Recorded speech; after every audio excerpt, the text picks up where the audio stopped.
Today we're gonna talk about one of the most outrageous articles that I have ever read. This article managed to outwit that 9S fanfiction. Yes, this article has managed to outwit that 9S fanfiction because the people who wrote this article are actually being serious. Where next for video game power fantasy? Well, that title wasn't so bad. What's really wrong with this article? Well, let me tell you what's wrong with this article, and I'll be going through this article in detail, but don't worry, this article isn't a trap. You know who is? Me. Maybe I should have shut my mouth to Cubase last year, but Big Box 1 has managed to fulfill my dreams on becoming a magical girl. Thanks for the fan art, it looks gorgeous, and even if I have to wear a skimpy skirt, at least my wish to nuke this world has come to life. Forced to recount the litany of sins that we have committed in the virtual world to a priest, the average video game player might not exit the confessional booth for some time. Forgive me, Father, for I have sinned. I have brutally murdered thousands and thousands of NPCs in video games, carved their blood into the wall, decapitate every living NPC that is trying to attack me, and the NPCs range from humans, aliens, monsters, demons, Nazis, zombies, fruits, random geometric shapes, and even high school girls with giant tits. Do not worry, son, your sin has been forgiven, in that you haven't committed any, because these so-called NPCs are pre-programmed visual artifacts with their own sets of behavior trees designed inside every video game ever made for your own personal amusement. They do not have any sentience beyond its original programming, and to assume that they do means that the only sin that you have committed is thinking video game characters work exactly like the ones in Wreck-It Ralph. In other words, I will absolve your sins if your next confession booth is with my psychiatrist friend next door. We brush off most virtual transgressions as playful tomfoolery. The casualties of our game's actions are, after all, no different to fallen tokens in a board game. Nobody grieves to the toppled pawns in a grisly aftermath of a chess match, but as technology renders the virtual worlds conjured in video games with ever greater fidelity, old questions are being asked with new urgency. Article, you made such a great comparison with that tabletop analogy, and now you decided to stamp it on the floor. Pre-programmed AIs are exactly like those toppled pawns of a chess match, except they're controlled by the computer instead of another player. How are they controlled? They have these things called behavior trees being programmed into the NPCs that will respond to different situations and variables. Unfortunately, behavior trees have limited capabilities. They cannot respond to you by saying curse words unless they're programmed to do so. If you feel bad for having these things, it's just like feeling bad for chess pieces because they have feelings and emotions too. Should any actions be disallowed within the seemingly consequence-free context of a video game? No. Should any scenarios be considered taboo? In video games, no. Moreover, does photorealistic rendering or the full-body trickery of virtual reality challenge the golden rule that no subject should be off-limits to an artist? No. No to all of those questions. We human beings can distinguish between what's real and what's virtual. Okay, most human beings, it's clear to hear that you can't. If you missed it, VR tech is quite nice at some levels, but for the most part, it's still very experimental. It looks immersive and all, but the textures are still comparable to that of an early PS3 game. You cannot run VR games without VR-ready hardwares like a computer equipped with a GTX 970 or 1060 and above, or a PlayStation 4, and even then, they're not gonna render it in a manner that makes it realistic. There's never been a VR game in which you cannot distinguish what's inside the VR and what's surrounding you, not even Summer Lessons, which is why it's amazing. Rendering the girls to look more and more like ultra-realistic 3D thoughts would only get them a slap in the face instead of a peek in their underwears, because that's what most VR players will do. These questions are challenging a new generation of virtual reality designers who are working in a medium where the effects of the human brain are yet to be charted, let alone understood. In 2016, Michael Battery and Thomas K. Metzinger, two researchers from the Johannes Gutenberg University of Mainz in Germany, published a paper in which they point to evidence of a lasting psychological impact after subjects return to the physical world. Does this paper say going into John Wick VR game will instantly make you a master assassin that will kill people in real life? No?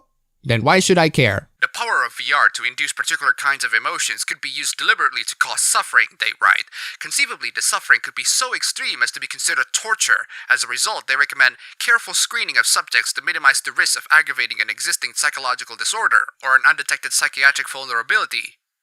Using VR as a torture device, that is actually possible with the advent of horror games and the Baker family forcing their knife down your throat. It would be a terrifying and disturbing experience, but wasn't that really the main appeal of horror VR games? As Scott Steffen, currently at Fox Next VR and formerly a designer at LA-based studio Weaver, puts it, the way human beings process virtual reality games and experiences is not through the eyes of a person using the critical media viewing faculty, but through the eyes of I, this self, with all of the very human system-level subconscious voodoo that comes along with that. Yeah, opinion discarded. I've been in VR before. It is about as immersive as having two monitors jammed up your eyes as you're playing a PS3 game, except you control the camera in your head while also controlling the camera with your light analog stick, which makes the experience so utterly dizzying I begin to vomit. For God's sake, don't tell me to play Doom VR. My brains will enter cosmic supernova. Stefan refused to include any threat bigger than a small dog in VR scenarios. Anything larger, he says, and the experience shifts from the kind of enjoyable frights of a roller coaster to something that is earnestly terrifying. In VR, players are always careful not to collide with other skills of models of human characters, he says. It's clear signs of a closure in the gap that has occurred between brain, body, and fine motor skills. You see, VR is still an experimental technology of some sort, and also in some ways quite hazardous, because when something happens in a game, like falling down from a high place for example, you get so immersed in the experience you forgot that you're actually standing still in real life, which will end up having you slamming the floor. There are so many discussions that we can have with the lack of feedback on VR and the disconnect between the VR world and the real world, which can possibly ruin the immersion in some games, but it has nothing to do with power fantasy. You can't get out of VR and suddenly become John Wick in real life. You can't get out of video games and suddenly become Agent 47 in real life. Just because VR gives a disconnect to the real world and the virtual world doesn't mean that our inner subconscious will automatically think that murdering people in VR is about as real as murdering people in real life. What is this, Law and Order? And by the way, that legit was Logan Paul in that episode. As VR designers, and in the case of the doctors who are using VR to treat soldiers suffering from PTSD, the medical profession begin to consider the effects of actions taken in virtual spaces on the brain's fight or flight systems, it follows that we might also consider the effects of our virtual crimes on our heart, and what continued exposure to the kinds of power fantasies in which games have traded since their inception might mean. Jesus Christ, this writer is just on the edge of saying NPC lives matter. Power fantasies are relatively easy to create in video games, but have a big emotional payout, says VR game designer Sean Patton. Mastering a vocation in real life is very difficult. Training your mind and body, that takes a long time. Video games allow you to be the best adventurer, fighter, detective, assassin, athlete, or soldier in a matter of hours. Thanks, Captain. I wouldn't have figured that one out myself. Donaldson agrees that it is human nature to want to engage in power fantasies, and they may be even more appealing to young people whose agency in the world is necessarily limited. Who doesn't want to experience something they'll never get to do in real life? To be just like that superhero they saw in the movie, you know? He says. Being capable and powerful is a great feeling, both in real life and in a game. I don't know about you, but this writer is treating me like a toddler. This is a video game website basically telling you that 2 plus 2 is 4. Minus 1, that's 3 quick maths. Except this time they have zero meme quality, so what's the point? In life, with power, so the saying goes, comes responsibility, a lesson which only in 2017 is being learned by some high-profile men who have abused their positions. In the context of the video game, unless a designer actively implements punitive systems to discourage the player from certain behaviors, there is no responsibility or consequence for what might be considered abuses of power in a real-world context.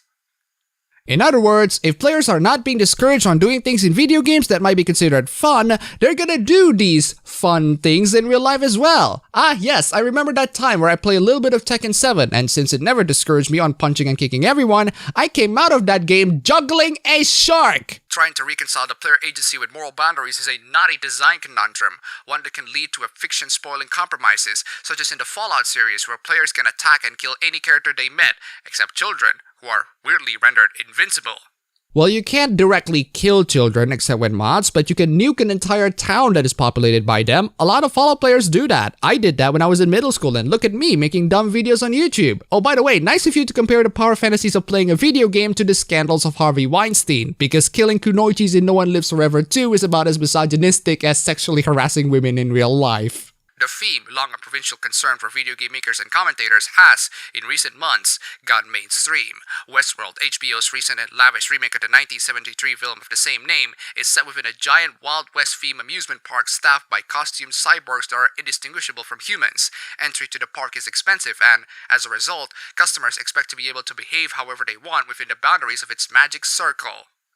There is a difference here, writer. In Westworld, the robots are indistinguishable from human beings. In real life, not only the fact that you can recognize NPCs and 3D rendered characters with a blind eye, but all of them do not exist on the same plane of existence as us. Writer, sad to say this, but you're just a couple of inches away of claiming that Hatsune Miku is real. Like video game NPCs, the park staff are no more than objects created in humanity's image. Nobody is earnestly hurt, abused, or imperiled by the player's actions. And like the murdered video game's NPCs, the cyborgs are repaired and restored the moment the stage is reset. Jesus Christ, writer, what are you? I'm sorry, you make me do this, writer. You make me do this.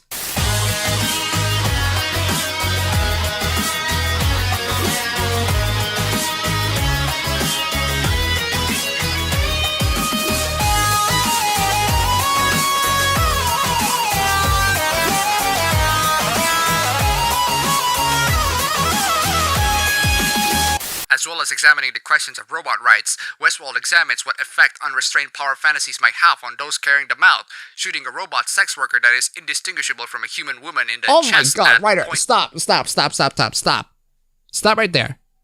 Stop right there. Are you seriously going to advocate for the rights of NPCs? I was joking, writer. I was joking. My god, that PSA was a joke. It was a joke. Yamero! Games have been capable of depicting violence in high fidelity for a while now, so this isn't really new territory, but it's definitely something we need to think about, says Donaldson. Given the extra immersive qualities of VR, we made a conscious effort to avoid having humans to shoot in Robo Recall. Epic Games, everybody. The same team that brought you Gibbs Explosion and Chainsaw Ripping is now refusing to have humans to shoot. It's revealing that Americans often talk about beating a video game in a way that nobody would talk about beating Moby Dick or Schindler's List. Stop. When someone say, I beat a game, that means they finished the game. Not that they literally beat the game. The reason why they say beat is because you need effort to beat the game. You don't need efforts to go through a book or a movie. You do need effort to finish a game, which is why the term is beating a game. Not saying that finishing a game is not a valid term, but that's the most common phrase that people use. I think Yahtzee has a good point that game journalists secretly wish they were dead. But the terminology isn't only clumsy, it also limits the medium, tying players and designers alike to an idea that every game must design in such a way that it can be won. This artificial narrowing continues the artistic imagination. What about games that explore failure, death, loss, pain, the kinds of insurmountable challenge and setback that are commonplace in existence? So the definition is clumsy and limits the medium because it doesn't cover up games that explore the themes of failure, death, loss, and pain. You mean dying in video games, losing your teammates in video games, losing your souls in video games, getting lost in video games, being shred to pieces by monsters. Video games have explored all of those themes while also being an entertainment medium that you can beat. Do you think that the process of beating a game does not require the players to get through failure, death, loss, and pain? A much better question to ask, writer.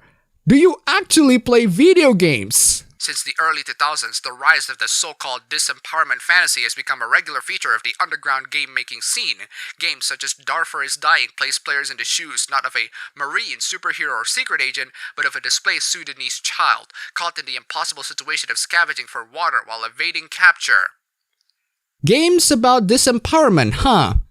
Well, Half-Life is a game where you play as a scientist. Silent Hill is a series of games where you play your normal everyday man or woman depending on the game. Far Cry 3 is a game where you play as a tourist with no military skills. Dark Souls is a game where you play as an undead in a dying world that will absolutely shred you to pieces. Walking Dead is a game where you play an ordinary guy trying to live the zombie apocalypse. The Last of Us is a game where you play a guy and a girl surviving a post-apocalyptic world. Until Dawn is a game where you play as a bunch of teenagers in a slasher flick. Resident Evil 7 is a game where you play as some guy looking for his wife. There are so many games out there that is about disempowerment that is pretty much modern and AAA. It's not a new thing and it's certainly not limited to just indie. It's tempting to argue that the disempowerment fantasy could be a solution to the concern that VR could make tyrannical monsters of us all. Whoa. Wait. You're actually arguing that power fantasy could make tyrannical monsters. Power fantasy in video games. Well, it's been established that you're cuckoo bananas who want people to care about the lives of NPCs, so I guess I shouldn't be surprised. In reality, a trafficked woman or child slave is robbed of the ability to make autonomous decisions. Games that tackle these difficult situations risk implying that real people in these situations need only make the correct sequence of decisions to escape their circumstances.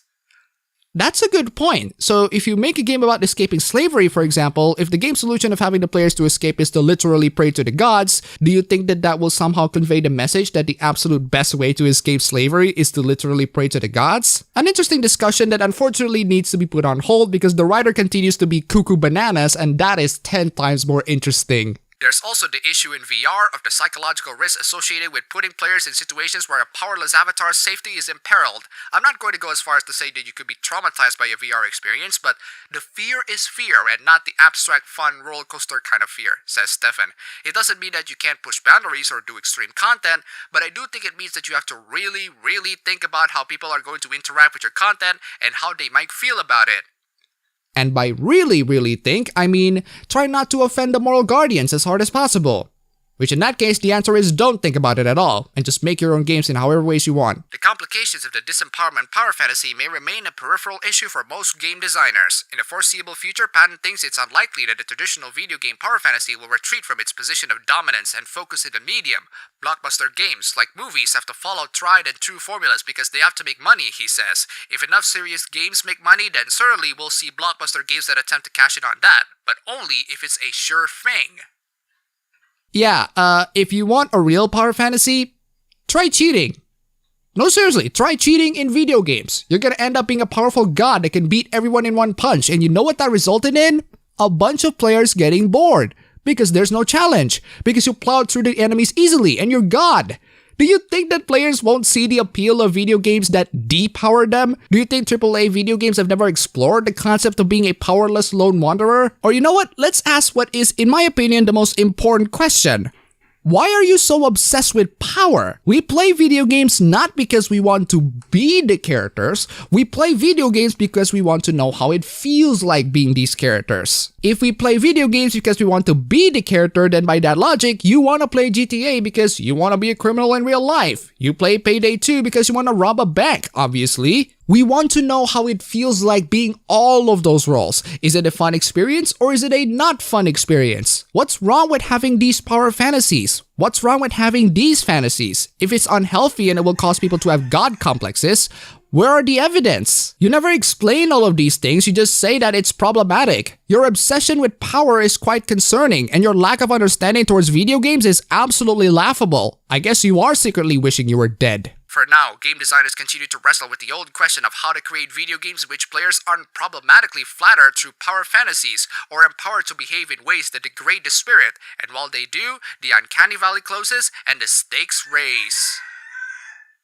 Nah, video game designers continue to wrestle with the old question of how to create video games that are fun, and moral guardians like you are the only ones thinking about making video games to be not have problematic power fantasy elements. Speaking of power fantasy and taking responsibility, I think all of you journalists should also recognize about the power and responsibility that you have. So instead of using it responsibly to report video game news, you use it to disingenuously misrepresent video games and spreading moral panic about the consequences of VR and power fantasy in games. Sure, writer, maybe we should be more concerned about confessing our sins of mass slaughter of NPCs and to fodder social justice, but you know whose sins you should confess to? My hungry and loud cock.